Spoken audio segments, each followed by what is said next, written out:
ہر شخص کی زندگی میں ایسے موڑ آتے ہیں کہ جب آپ کے حالات اچھے ہوتے ہیں تو بہت سے لوگ آپ کے دوست ہوتے ہیں، لیکن جب آپ پر کوئی تکلیف آتی ہے، کوئی مشکل آتی ہے، تو اچھے بھلے لوگ ساتھ چھوڑ جاتے ہیں اور آپ اکیلے رہ جاتے ہیں، تنہا رہ جاتے ہیں. پھر جس جگہ پر جن لوگوں کے ساتھ ایسے واقعات اور حالات ہوں، وہاں کے لیے انسان کے اندر ایک ہارڈ فیلنگ آ جاتی ہے، انسان کے اندر ایک اس کے ساتھ کچھ ایسی چیزیں ایسوسیٹ کر جاتی ہیں کہ انسان ان چیزوں کو بھولتا نہیں ہے. لیکن یاد رکھیے کہ نفع اور نقصان سارے کا سارا اللہ کے ہاتھ میں.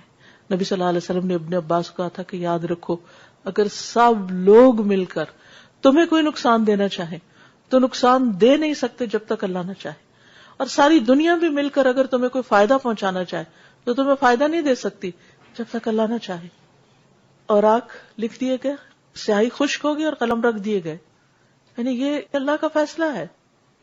تو اس سے انسان کا ایمان مضبوط ہوتا ہے. تو نحوست کسی جگہ میں نہیں، نحوست کسی خاص ڈیل میں نہیں. اصل بات یہ کہ وہ ہمارے اپنے ہی گناہ ہوتے ہیں، بعض اوقات یہ کبھی امتحان ہوتا ہے، اور جب اللہ چاہے انسان کو اسی جگہ سے فائدہ ہی پہنچا سکتا ہے. تو انسان کو مایوس نہیں ہونا چاہیے. ان مع العسر یسرا.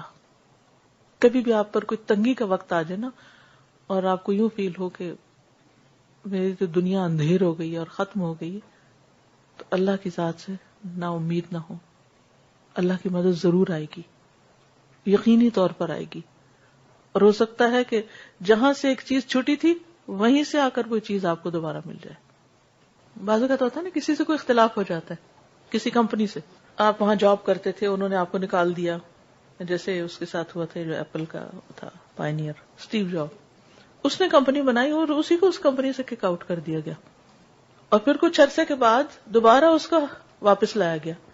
اب اگر وہ اس کو انا کا مسئلہ بنا لیتا اور وہ رونا روتا رہتا ماضی کو یاد کر کر کے وہ میں نے بنائی تھی اور میں نے اتنی محنت کی تھی اور میرے ساتھ یہ بے وفائی کی، اب میں نہیں آؤں گا، یعنی میری بڑی امپورٹنس ہے، اب میں نہیں آؤں گا، تو شاید وہ واپس نہ لوٹتا، تو وہ کچھ نہ کر سکتا جو وہ واپس اپنی اسی جگہ پر آ کر اس نے کیا. کبھی ایسا ہو جاتا ہے کہ غصے میں آ کے شوہر نے طلاق دے دی، اب غصہ تھا ختم ہو گیا، اس کے بعد وہ پیچ اپ کرنا چاہتا ہے، نہیں نہیں نہیں، ضد انا، ماں باپ کی بھی، بہن بھائیوں کی بھی، لڑکی کی بھی. اور پھر جب کچھ سال گزر جاتے ہیں پھر انسان کہتا ہے کہ کتنی غلطی کی.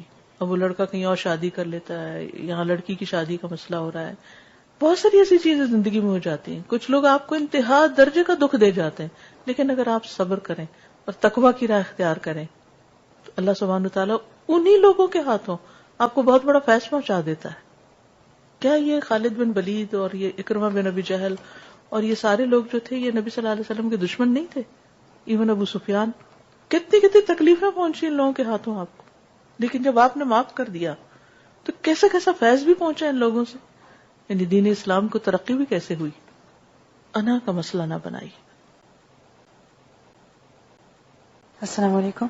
I was thinking that if we remember that Allah subhanahu wa ta'ala is ultimately in control of harming us and benefiting us, and people, things, times, they're only a means, right? They're not the source. So the person who hurt you today can also benefit you tomorrow, because the person is not the source of hurt and benefit, right?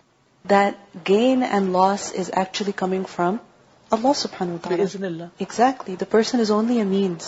So likewise the place will also be a means. And if we live like this, remembering that Allah is the one who is in control, we wouldn't have, any grudges against people, against time. Sometimes we consider certain times of the year to be evil, or certain, places to be evil.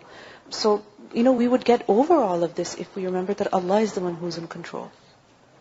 I find that sometimes women have a tendency to focus on the little details. And this said, and that was said, and this happened, and then she sat like that, then he said that. So I always think that if you stand back and take a bigger picture, look at the bigger picture, like the way they show the camera coming up from a small thing to a bigger. So if we the zoom out, if we zoom out, then we can see, okay, there's a bigger plan at work here. Yes. And that's what will give kind of the sabr and like the patience to think, okay, I can take this, there's a bigger plan here.